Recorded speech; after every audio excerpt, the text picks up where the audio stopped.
Mike. Yeah.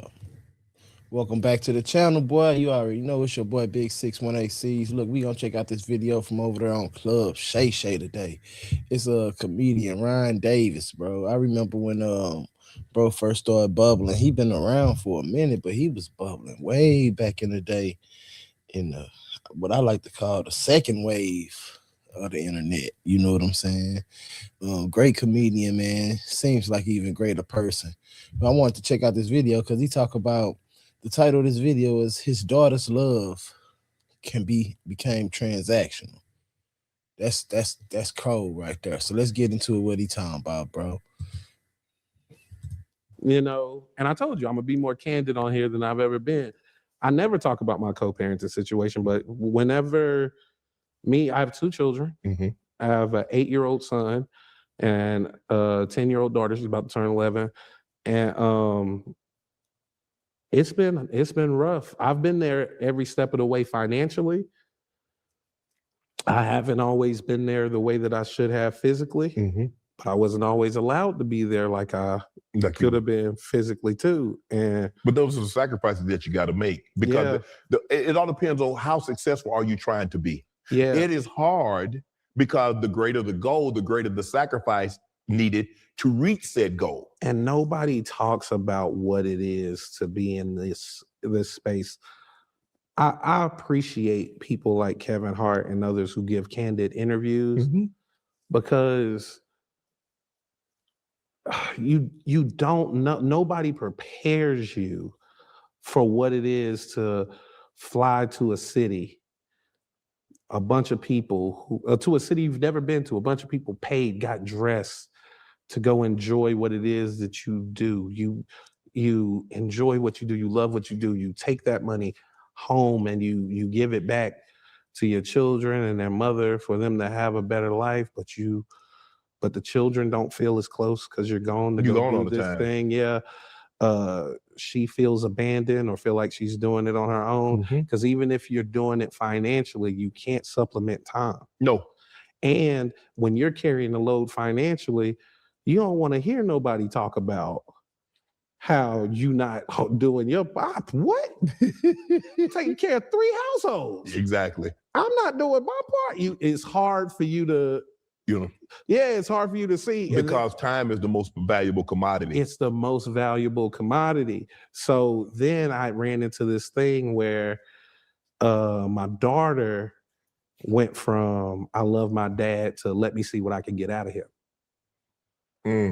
And when she started looking at me as access to like material things. You were an ATM. Now all of a sudden you weren't dad, you were an ATM. Broke me.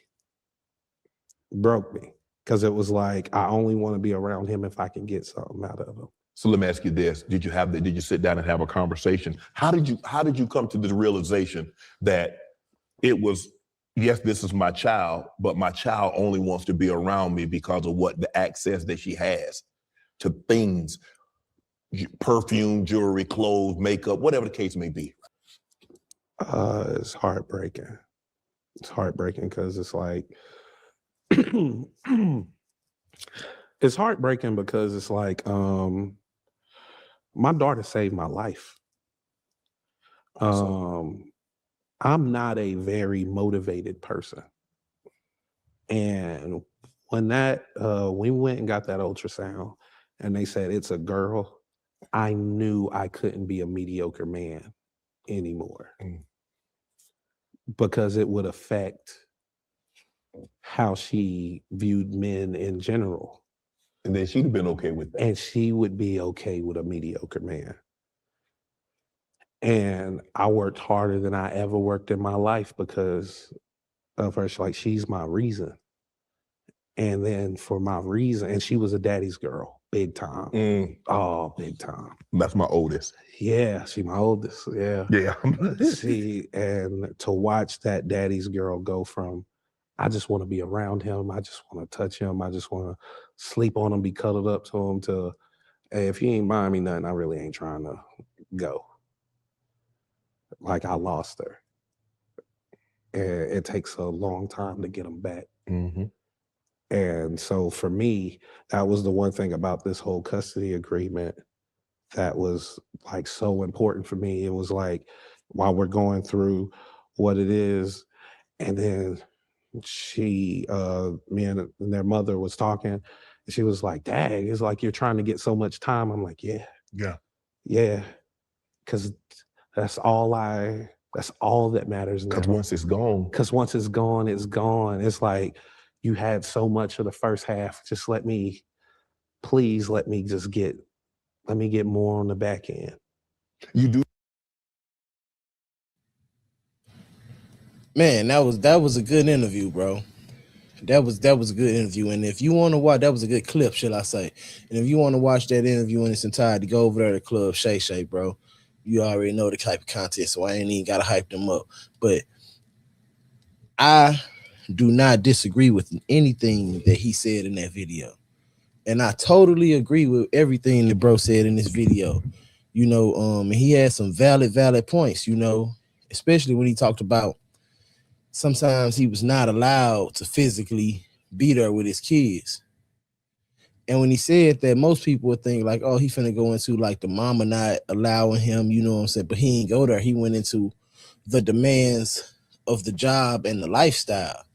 So he talking about like this job requires so much. I'm not able to be there with my kids as much as I want to. And that hurts. That totally hurts. You know what I'm saying? So I get what he's saying, bro. I totally get what he's saying. Then he talked about how time is a valuable commodity because I always tell people,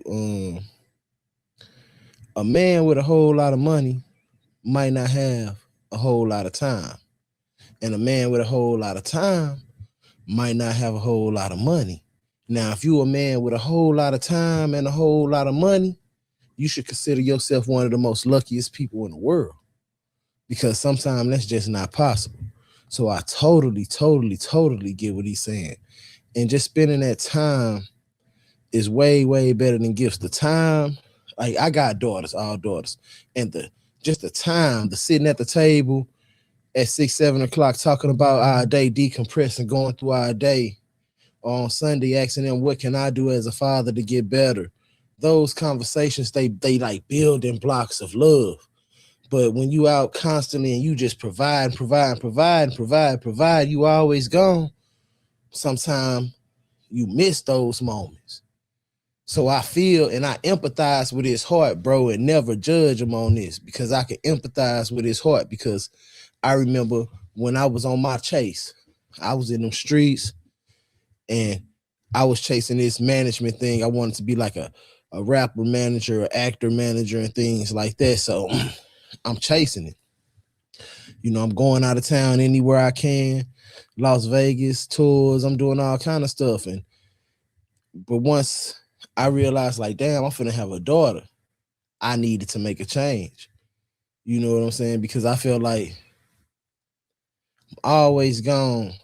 And I mean, it's cool, make a little money here and there, you know what I'm saying? But you always gone, and I wanted to be around for my child. So I totally get what he's saying, because I walked away from that chase and that part, that chapter, that part of my life, to come back to St. Louis and start my own video production company and start shooting my own videos and stuff like that, shoot rap videos for rappers and things like that, because I wanted to create, but I still wanted to be able to be at home with my daughter every single day and never miss a moment of her life, if that makes sense. You know what I'm saying? What I'm saying.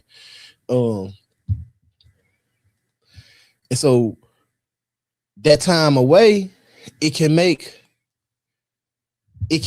like draw you away from your child, and it creates a division, because now they hearing things and they developing their own opinions, they developing their own feelings, they hearing what they grandmama saying, they auntie or they cousins, or even maybe their mother. I'm not speaking to his situation particularly, I'm just saying in general. And that might draw some animosity toward a child, you know.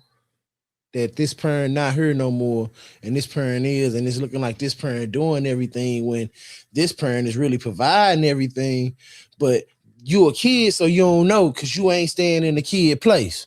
So that's drawing animosity, and yeah, that love can become transactional. I've seen it with my own friends, like where they daughters ain't rocking with them unless they buying them something, bro. And damn, I'm like, damn, that shit hurt, bro. You know what I'm saying?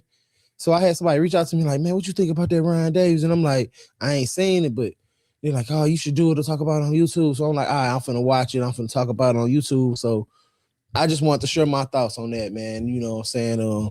I totally agree with everything bro said. And I think that this was a great and phenomenal interview. I haven't seen it in its entirety, but the clips that I've seen, this is one of the best interviews that he's done. It probably won't do the numbers, but it's one of the best interviews Unc done did, man. So check that interview out. Check that clip out, man. Let me know what y'all think about the video. 618Cs, I'm out, bro.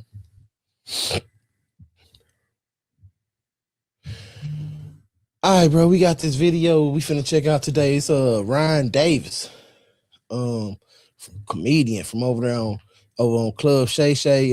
He's talking about how his daughter's love becomes transactional. And I was like, damn, that's deep. Season 89ers need to talk about it, bro. So let's get into it, man.